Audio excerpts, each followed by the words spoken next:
Olá, meus amores! Bem-vindos mais uma vez ao nosso canal Tati Make com Autoestima. É um prazer enorme estar com vocês novamente.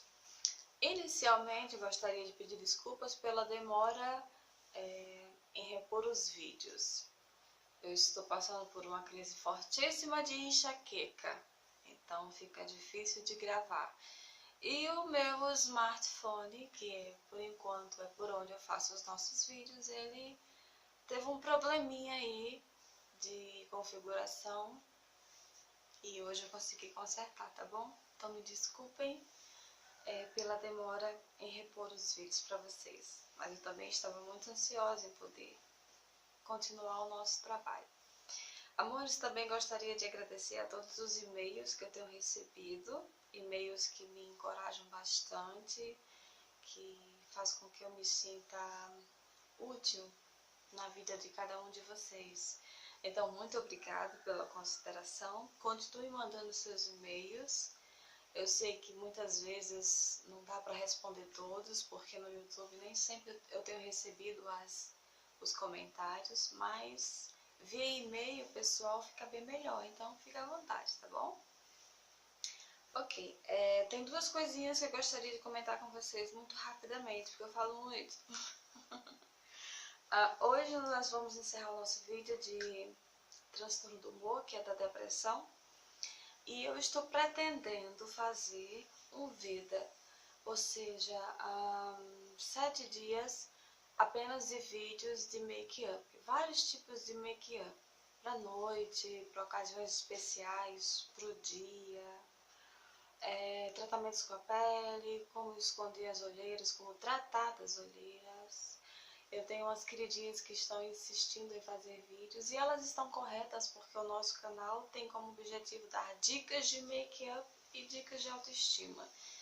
E eu estou em falta nesse respeito. Então eu estou pensando em fazer isso.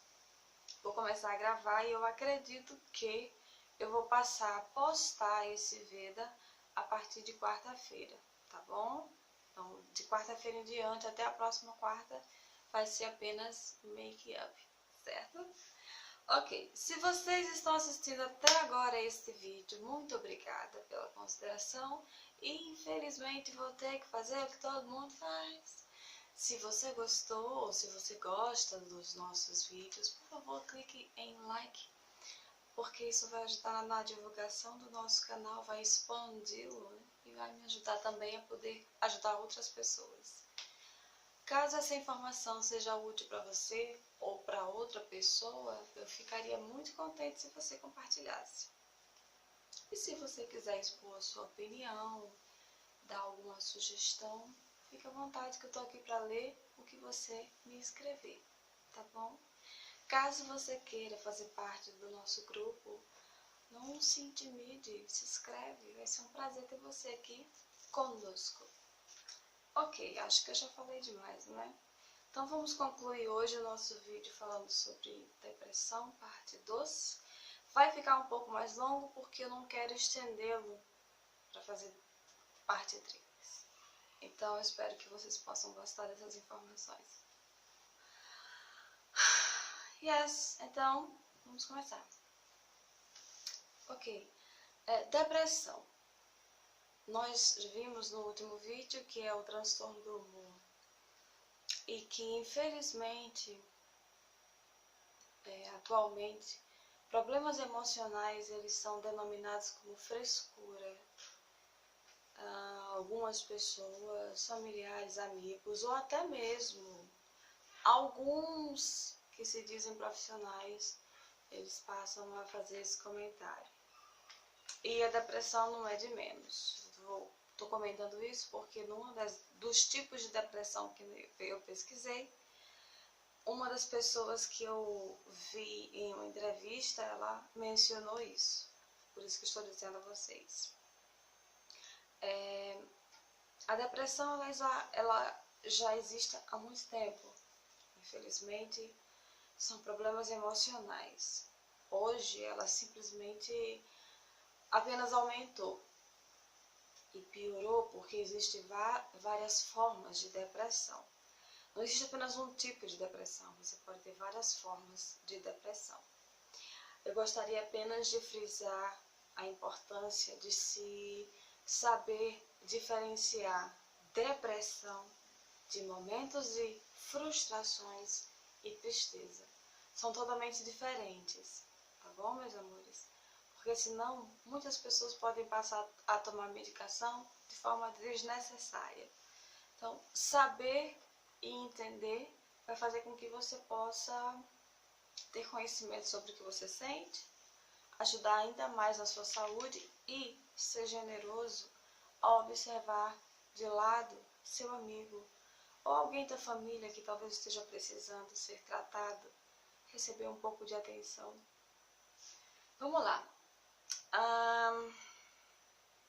No passado, bem distante, como dizia o nosso Shrek, havia um pintor e ele infelizmente sofria de depressão desde a infância. O nome dele era Vincent Van Gogh.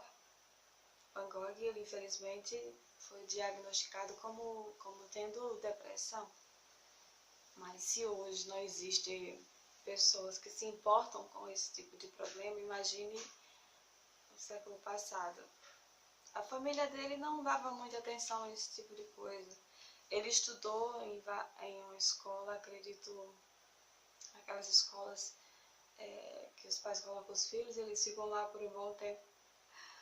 Mas ao sair da escola, ele passou a ter uma vida aparentemente normal.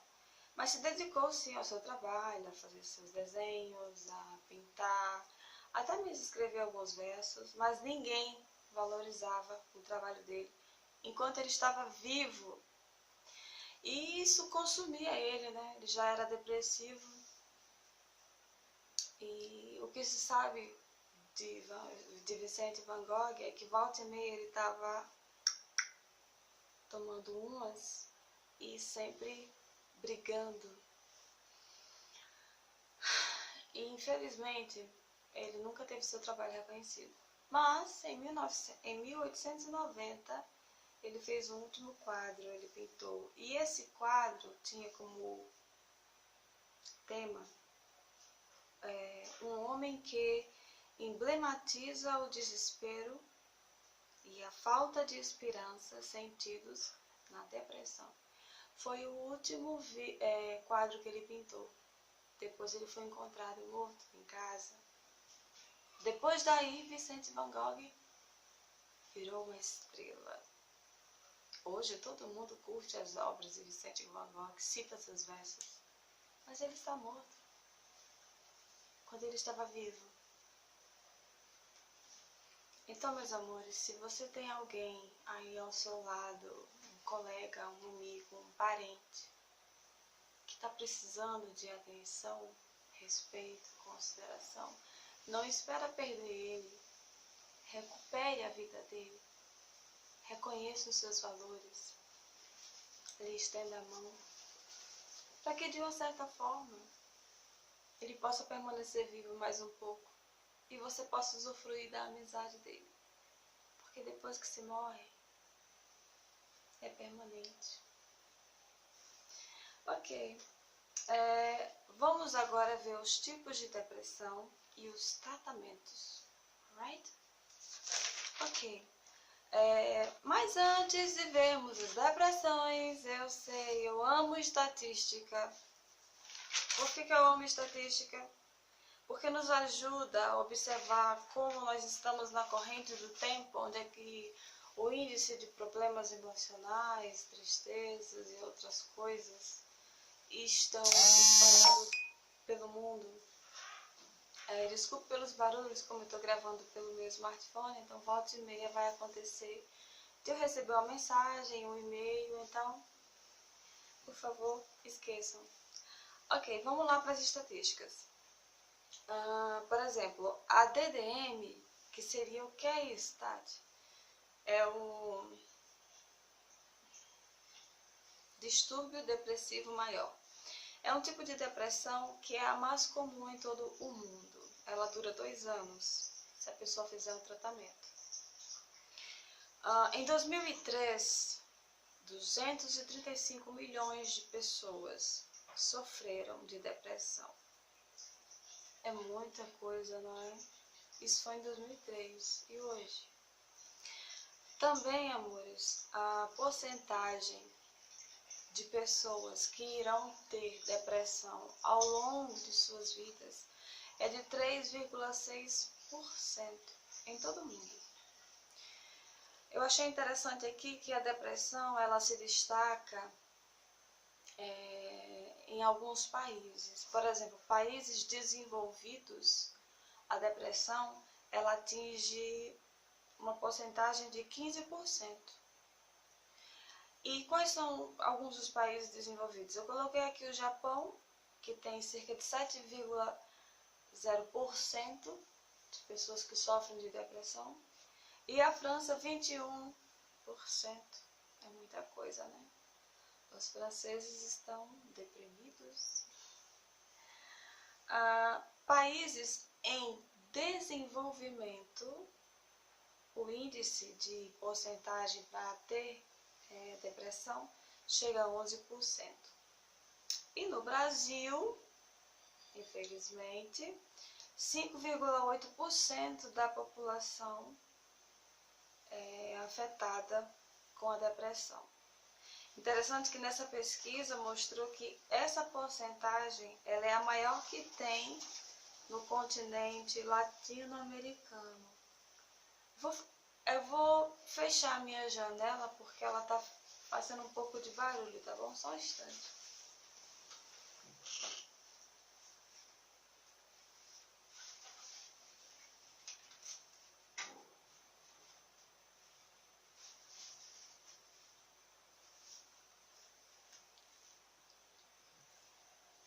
Desculpem.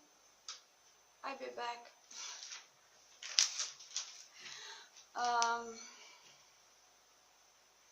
Pois é. Então, isso me assustou bastante, porque a América Latina é enorme, né? Mas o Brasil, embora tenham pessoas que sejam carinhosas, amigáveis, eu acho que é como se a gente baixasse a guarda e fosse um pouco sensível. Ok. Essa é a porcentagem de pessoas, de países que sofrem de depressão. Um ponto muito importante antes da gente entrar nos tipos de depressão e nos tratamentos esse ponto é vital. Temos que ter isso em mente. O médico, ele tem que estar prontamente disposto a ter um compromisso com o seu bem-estar. Ele tem que ser aquele médico que vai escutar você, que vai te ouvir. Se a medicação não fizer efeito, ele vai ter que trocar. Se o tratamento não estiver correto, ele vai ter que adaptar. Ele tem que ser o médico. Segundo, você precisa se identificar com esse médico. É preciso haver uma reciprocidade de relação entre você e o seu médico. Porque se isso não ocorrer, não importa a medicação e o tratamento, seu problema talvez só venha a aumentar. A depressão é um tipo de problema emocional, então é preciso que o paciente passe a expressar para o médico aquilo que ele está sentindo, o seu histórico do passado. E isso envolve confiança. O paciente só vai ter confiança no médico se você encontrar o médico, aquele que vai ouvir você, aquele que está disposto a ajudar você. A procura talvez não seja tão fácil, mas se é pelo bem da sua saúde, eu sugiro que você não desista de procurar, porque sempre tem aquele médico que cumpre com o juramento de que sim, vai salvar a sua vida, vai fazer o melhor por você.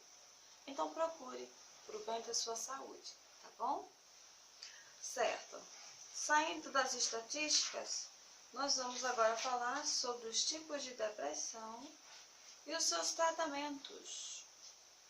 Ok, nós temos aqui a depressão maior ou unipolar, que foi a que eu comentei, que é a DDM. Essa depressão, infelizmente, ela É uma depressão que atinge boa parte das pessoas, em toda a parte. E um dos muitos sintomas que a pessoa tem é perda ou interesse em fazer certas coisas. Também ela perde prazeres em coisas comuns. Reduz a energia para fazer atividades. Quando a pessoa está deprimida, nem sempre ela tem aquela predisposição de estar deprimida e continuar a vida. Tem algumas pessoas que têm essa capacidade de estar deprimida e continuar vivendo por um bom tempo, cumprindo suas atividades, fazendo suas coisas. Mas o resultado é que a depressão vai aumentar dentro dela. E como ela não vai cuidar, como ela acha que tem controle sobre os seus sentimentos, sobre suas emoções, ela está pensando errado. Porque quem controla a nossa mente é o cérebro e não as nossas mãos. Então, se ela acha que pode dominar isso de qualquer forma, ela pode até controlar as crises. Mas no futuro, a depressão vai ficar muito crônica a ponto dela tirar a sua própria vida. E nós falamos aqui de algumas pessoas que fizeram isso. Espero que você não seja assim.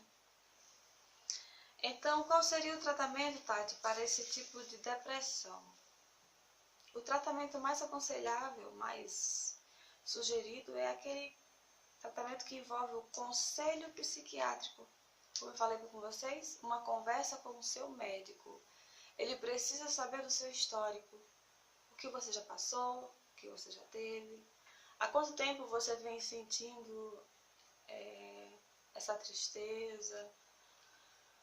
Ele precisa ter conhecimento sobre o que você sente, sobre o que você quer, para que ele possa ajudar você. Muitas vezes, uma boa conversa diária, nem sempre é necessário ter medicamentos. Às vezes. Mas tem casos que sim, é preciso tomar medicação antidepressiva. Existe também a terapia cognitiva, que é aquela que o especialista vai nos ajudar a como lidar com nossas emoções. Sim, quando estamos com depressão, as nossas emoções elas mudam. Tem dias que estamos bem, tem dias que não estamos bem, tem dias que estamos péssimas, se formos mulheres, se formos homens, um mau humor horrível. Mulher, acho que se colocar na balança ganha para o homem. Então, às vezes a vontade de tirar a própria vida, se machucar, pensamentos negativos. Ou seja, nossas emoções estão muito complicadas aqui dentro. Então, o profissional tem que saber disso, para que ele possa te ajudar a como lidar com essas emoções. Também é uma forma de tratamento, ó, muito bom.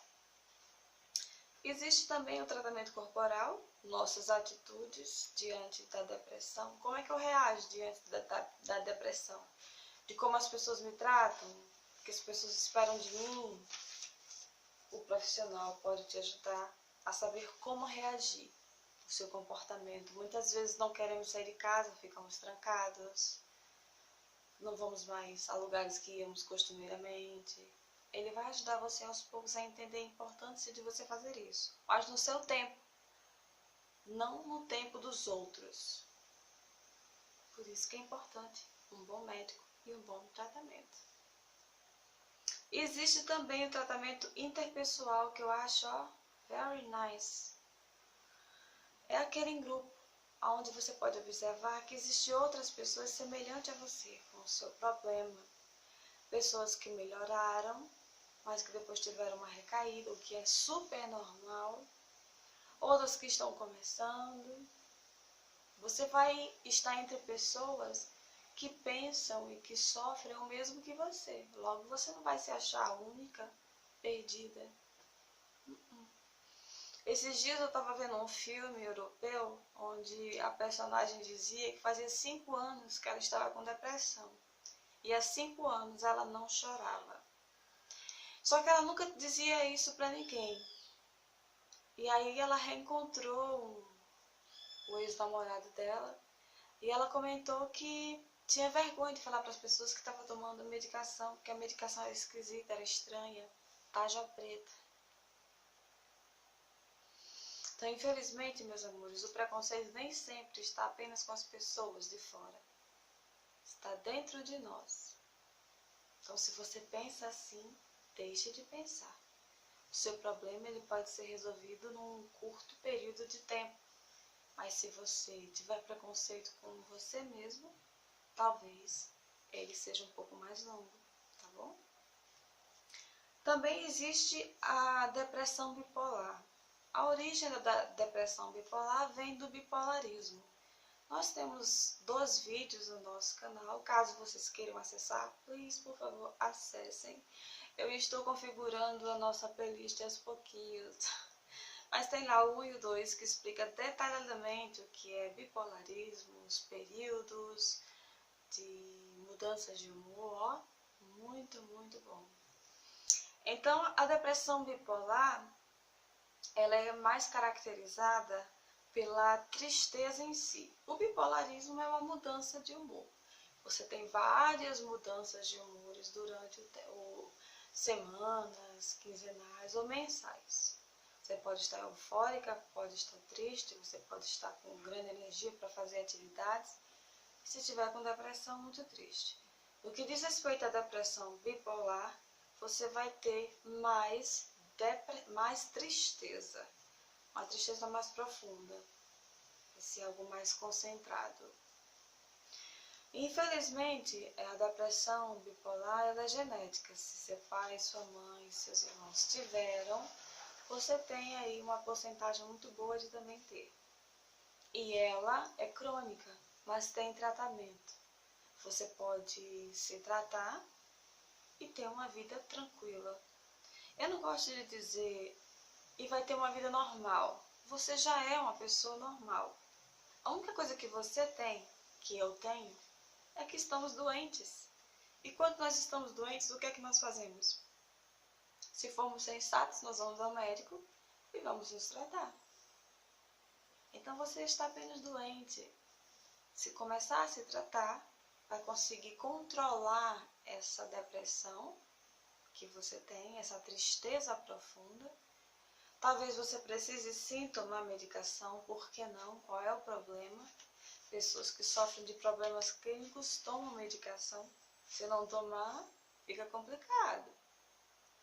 Problemas bem sérios, muitas vezes problemas do coração, problemas de diabetes, problemas físicos, que é extremamente necessários que as pessoas se tratem. Então, no que diz respeito ao tratamento para problemas emocionais que advêm de falta de substâncias no nosso cérebro, temos que repô-los. Caso o problema fique assim num grau um pouco mais forte, mais alto, se recomenda que essa pessoa ela possa procurar um ambiente clínico onde ela possa se internar por algum tempo para fazer um tratamento um pouco mais forte. Só que não desiste, tá? Porque eu sei que muitas vezes quando as pessoas pensam em, por exemplo, clínicas psiquiátricas ou hospitais psiquiátricos, já se imagina um hospital de loucos, né? Mas, amores, existem muitas pessoas que prezam pelo bem-estar humano e pela ética. Nem sempre vai se encontrar em certos locais como esses, as pessoas sendo como que ratinhos de laboratório. Elas vão ter sim um ambiente tranquilo e serão bem tratadas. Mas é como eu disse, se para encontrar o médico certo onde você possa confiar nele, é preciso você procurar um ambiente limpo, seguro, que passe para você ou para sua família que você vai estar bem caso você precise ser internada. Tá bom? Ok, a próxima depressão é a depressão pós-parto. Essa depressão me chamou bastante a atenção, porque ela é bem séria. E, infelizmente, muitas pessoas usam o termo de que ela é simplesmente uma frescura. Por exemplo, Segundo o Instituto de Saúde Mental dos Estados Unidos, eles comentaram que é provável que a depressão pós-parto ela seja o resultado de uma combinação de dois fatores, físico e emocional. Não acontece por causa de que a mãe fez alguma coisa ou deixou de fazer algo, não. É simplesmente um problema ocasionado por dois fatores, físicos e emocionais. O que seria isso? Quando a mulher está com depressão pós-parto, ela passa a perder hormônios que são essenciais para o seu desenvolvimento físico feminino e para o seu desenvolvimento físico também, o emocional e o físico. Seria a falta de estrogênio e a progesterona. Esses dois hormônios, eles são uma dupla responsáveis pelo ciclo feminino. Por meio deles, ocorre o desenvolvimento físico e as características emocionais. Então, quando a mulher está com depressão pós-parto, ela perde esses dois hormônios. Logo, ela vai ter problemas físicos e emocionais.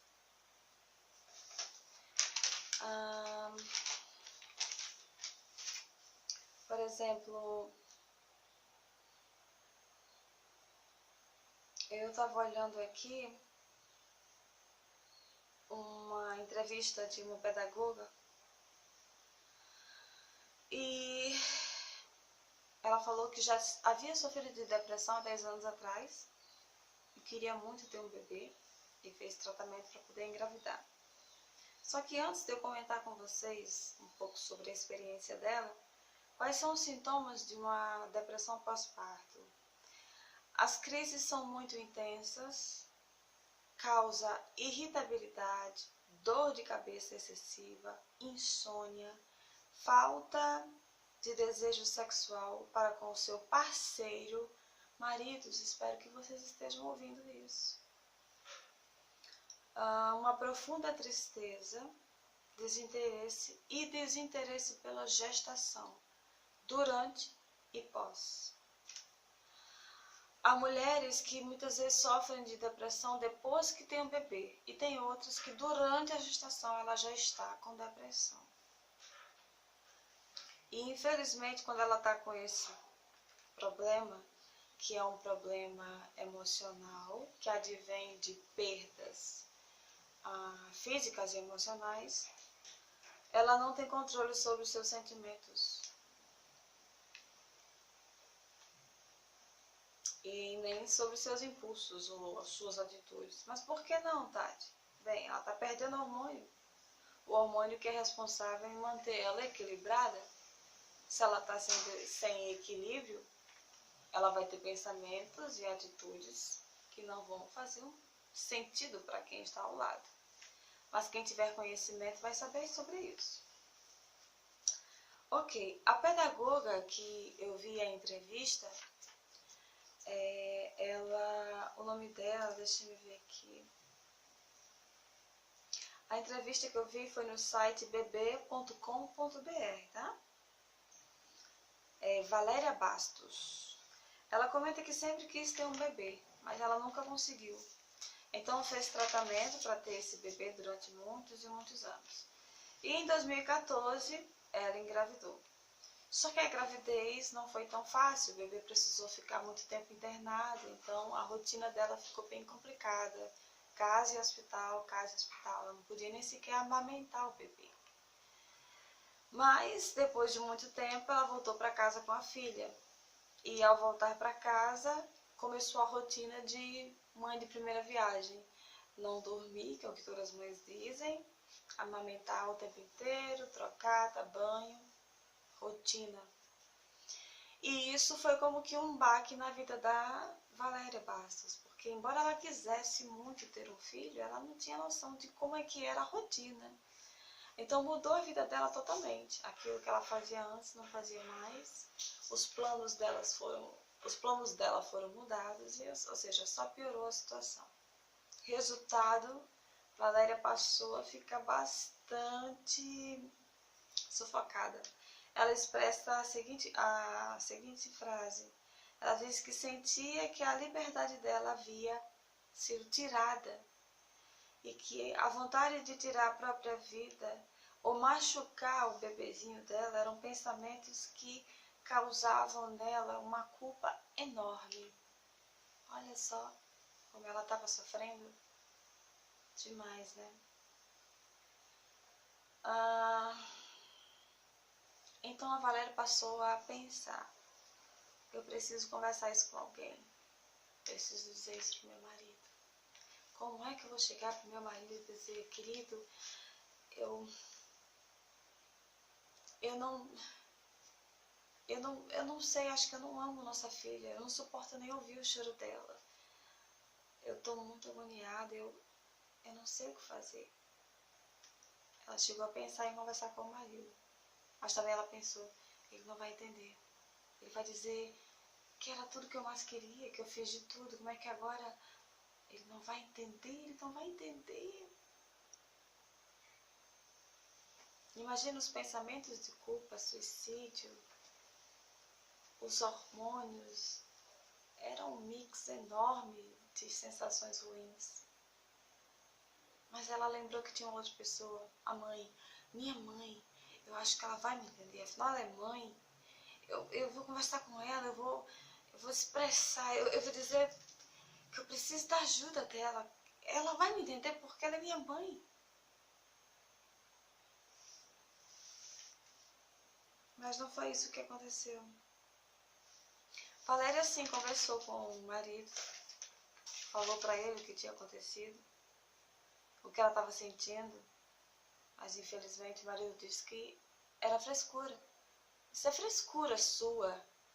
Você passou tanto tempo querendo ter um bebê, a gente se empenhou tanto, e agora que você tem um bebê, você está me dizendo que perdeu sua liberdade, que se sente triste, que não consegue mais viver, que está assim.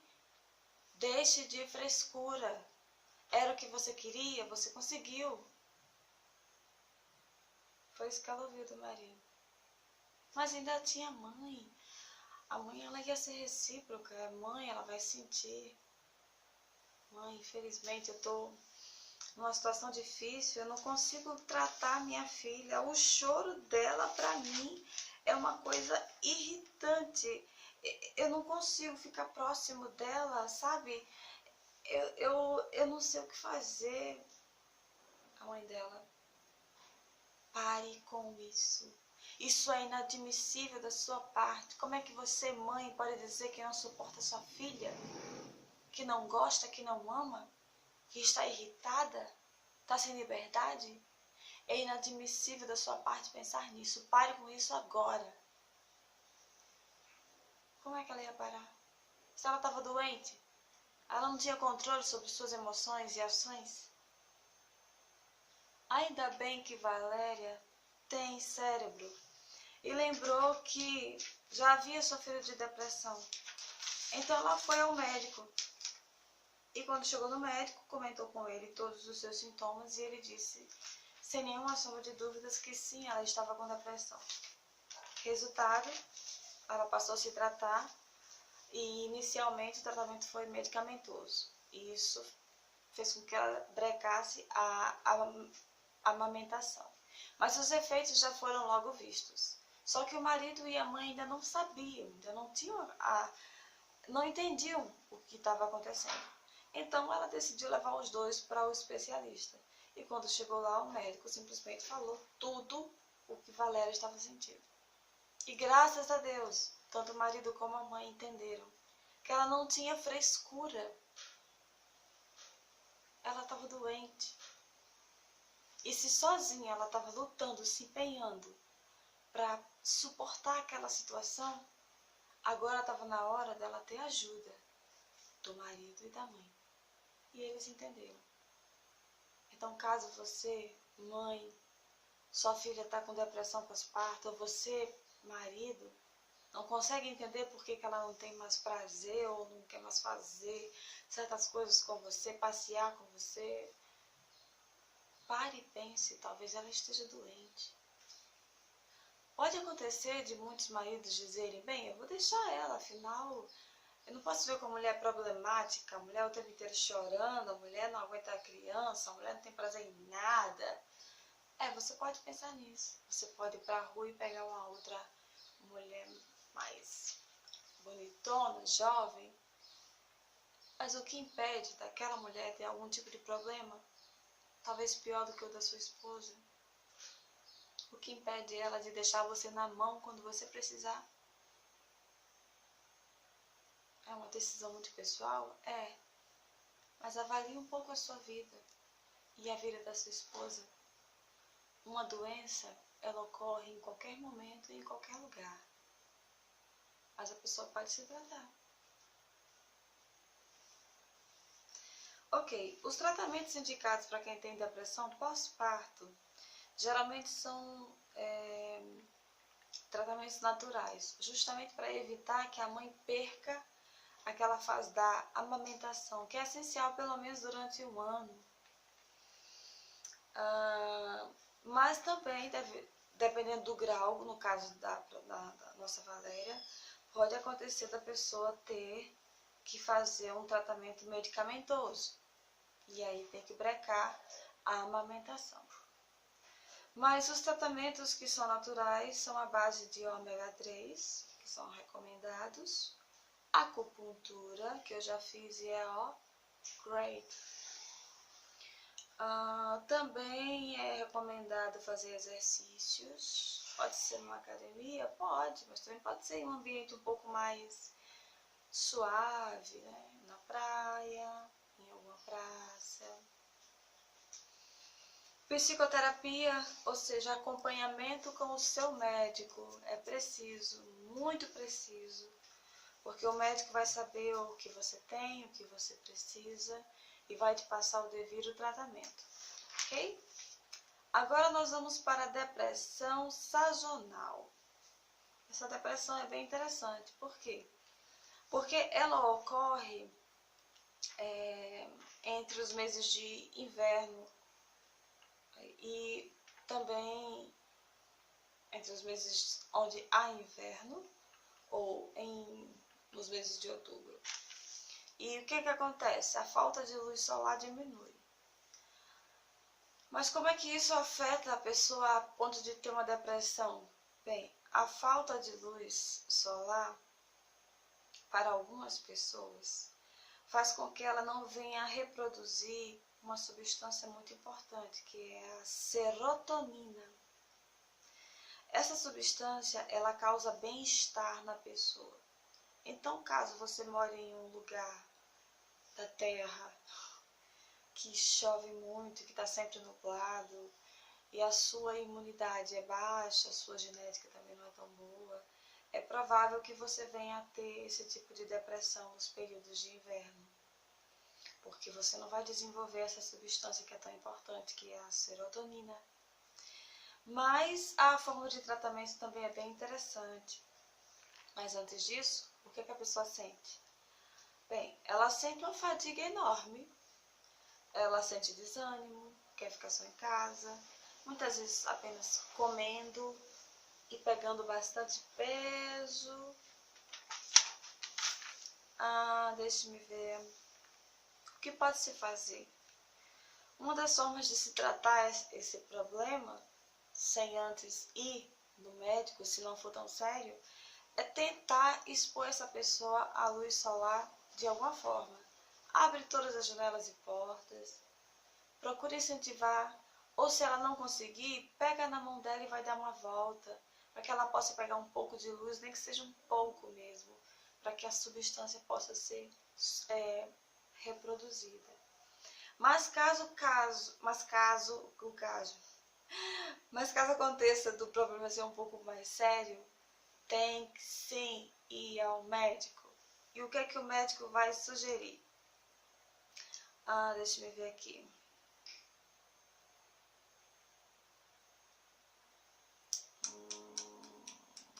O psiquiatra simplesmente vai sugerir que a pessoa passe a fazer um tratamento medicamentoso para repor a substância perdida, que é a serotonina. responsável pelo bem-estar. Então, não é frescura, são doenças que ocorrem e que é preciso ter tratamento e respeito. Então, a depressão sazonal, ela é muitas vezes ocorrida pela falta de luz solar e que, infelizmente, em algumas pessoas com a genética fraca que eu digo é que um histórico genético de algumas pessoas da família tiveram vários problemas, ela vai simplesmente deixar de reproduzir a serotonina, que é uma substância importantíssima para o seu bem-estar. Interessante, né? Mas também achei. E o que é depressão disfórica, meus amores? Bem, nós sabemos que a TPM é a tensão pré-menstrual. Ela é horrível. A minha não é horrível. A minha é péssima. Mas todas as mulheres têm depressão, quer dizer, tem TPM. No que diz respeito à depressão disfórica, nada mais é do que uma TPM mega, super, big e avançada. Os sintomas são muito mais fortes. As dores de cabeça, as cólicas, Deus do céu. 10% muito mais forte do que o normal. Se o que eu sinto já é insuportável, quem tem depressão disfórica durante o período pré-menstrual é horrível. Os tratamentos são analgésicos, vitaminas com sais minerais, já que infelizmente o corpo da mulher está se preparando para ter um baby. Então, como isso não vai acontecer, o seu útero vai contrair e as paredes sanguíneas irão cair. Logo, ela vai ter muitas cólicas e vai perder muito sangue, então é preciso substituir as suas forças. Podemos dizer que ela é crônica? Não, se você tratar. For ao médico, ao seu ginecologista, e em seguida sim, ir ao psiquiatra e comentar com ele. Talvez ele diga a você que não é crônica, mas caso você não trate, você vai sofrer disso bastante toda vez que você menstruar. E pode ocasionar de você acumular um problema que vai te levar a um outro problema. Então, antes que isso aconteça, corre e se cuida. Nós também temos a depressão, que seria a distímia, que é uma depressão persistente. Deixa eu ver aqui. Ela também dura 2 anos. E essa depressão tem como características sensações horríveis. Falta de autoestima. A autoestima está lá embaixo. Desmotivação e sem esperança. É uma depressão péssima. Uma pessoa sem autoestima, sem esperança, sem motivação para viver, ela não vive, ela vegeta. Então é uma depressão séria. Mas existe tratamento. É muito importante que você procure um bom psiquiatra. Converse com ele a respeito desse problema. Dependendo do grau, você pode precisar fazer um tratamento medicamentoso. Mas é muito importante que o seu médico saiba sobre você, sobre o que você sente. Por que você está com a autoestima baixa? Por que está desmotivada? O que te levou a não ter mais esperança? Esse tipo de coisa vai fazer com que você entenda que como é que você pode continuar trabalhando ou lidando com essa situação. Ele vai te ajudar a entender por que você perdeu a autoestima aqui. Por que você perdeu a esperança aqui? Está desmotivada por causa de quê? Se ele tiver essas respostas por meio da sua sinceridade em expor, ele pode te ajudar. Bons conselhos, tratamento, atividade física, mas principalmente você precisa aceitar que está doente e que tem que se tratar, porque se não se tratar, você não vai ficar curada. O tratamento é necessário, é importantíssimo. Se não for feito,